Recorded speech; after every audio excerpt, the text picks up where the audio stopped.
राधा रानी के नाम की महिमा यदि आप नहीं जानते हैं तो आज हम आपको इस छोटी सी कहानी से उनके नाम की महिमा का बखान कर रहे हैं, जिसे सुनकर देवता भी उनका गुणगान करने लगते हैं। एक बार एक व्यक्ति था। वो एक संत के पास गया और कहता है कि संत जी, मेरा एक बेटा है, वह न तो पूजा पाठ करता है और न ही भगवान का नाम लेता है। आप कुछ ऐसा कीजिए कि उसका मन भगवान में लग जाए। संत जी कहते हैं, ठीक है बेटा, एक दिन तू उसे मेरे पास लेकर आ जा। अगले दिन वो व्यक्ति अपने बेटे को लेकर संत जी के पास गया। अब संत जी उसके बेटे से कहते हैं, बेटा बोल राधे राधे। बेटा कहता है, मैं क्यों कहूँ। संत जी कहते हैं, बेटा बोल राधे राधे। वो इसी तरह से मना करता रहा और अंत तक उसने यही कहा कि मैं क्यों कहूँ राधे राधे।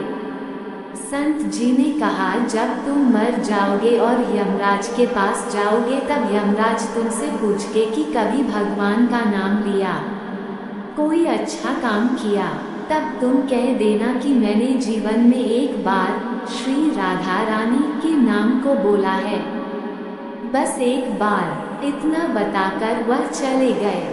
समय व्यतीत हुआ और एक दिन वो मर गया। यमराज के पास पहुंचा। यमराज ने पूछा, कभी कोई अच्छा काम किया है। उसने कहा, हाँ महाराज, मैंने जीवन में एक बार श्री राधा रानी के नाम को बोला है, आप उसकी महिमा बताइए। यमराज सोचने लगा कि एक बार नाम की महिमा क्या होगी, इसका तो मुझे भी नहीं पता है। यम बोले, चलो इंद्र के पास, वो ही बताएंगे। तो वो व्यक्ति बोला, मैं ऐसे नहीं जाऊंगा, पहले पालकी लेकर आओ, उसमें बैठकर जाऊंगा। यमराज ने सोचा ये बड़ी मुसीबत है, फिर भी पालकी मंगवाई गई और उसे बिठाया। 4 कहार पालकी उठाने वाले लग गए। वो बोला, यमराज जी, सबसे आगे वाले कहार को हटाकर उसकी जगह आप लग जाइए। यमराज जी ने ऐसा ही किया।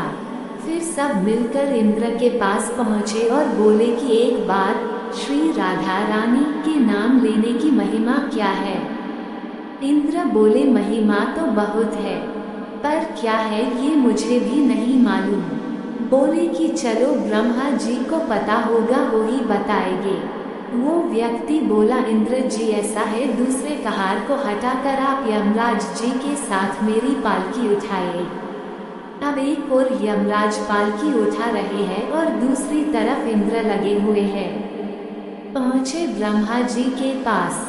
ब्रह्मा ने सोचा कि ऐसा कौन सा प्राणी ब्रह्मलोक में आ रहा है जो स्वयं इंद्र और यमराज पालकी उठाकर ला रहे हैं। ब्रह्मा के पास पहुँचे।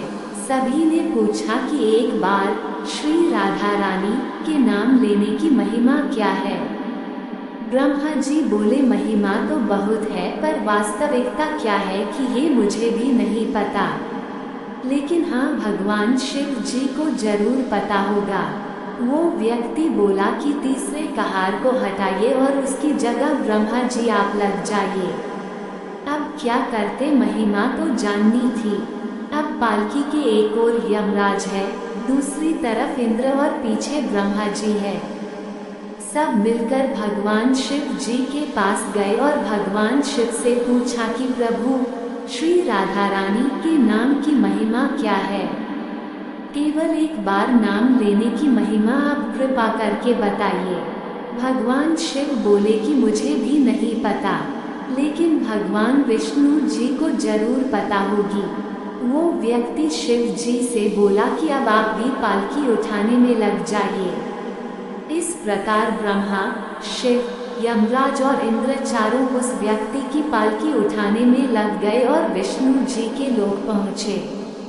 विष्णु से जी पूछा कि एक बार श्री राधा रानी के नाम लेने की महिमा क्या है। विष्णु जी बोले, अरे, जिसकी पालकी को स्वयं नृत्य का राजा यमराज, स्वर्ग का राजा इंद्र, ब्रह्मलोक के राजा ब्रह्मा और साक्षात भगवान शिव उठा रहे हो, इससे बड़ी महिमा क्या होगी।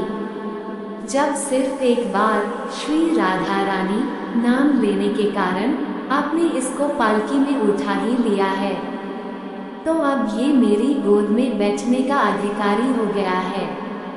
भगवान श्री कृष्ण ने स्वयं कहा है कि जो केवल रा बोलते हैं तो मैं सब काम छोड़कर खड़ा हो जाता हूँ, और जैसे ही कोई धा शब्द का उच्चारण करता है तो मैं उसकी ओर दौड़ लगाकर उसे अपनी गोद में भर लेता हूँ।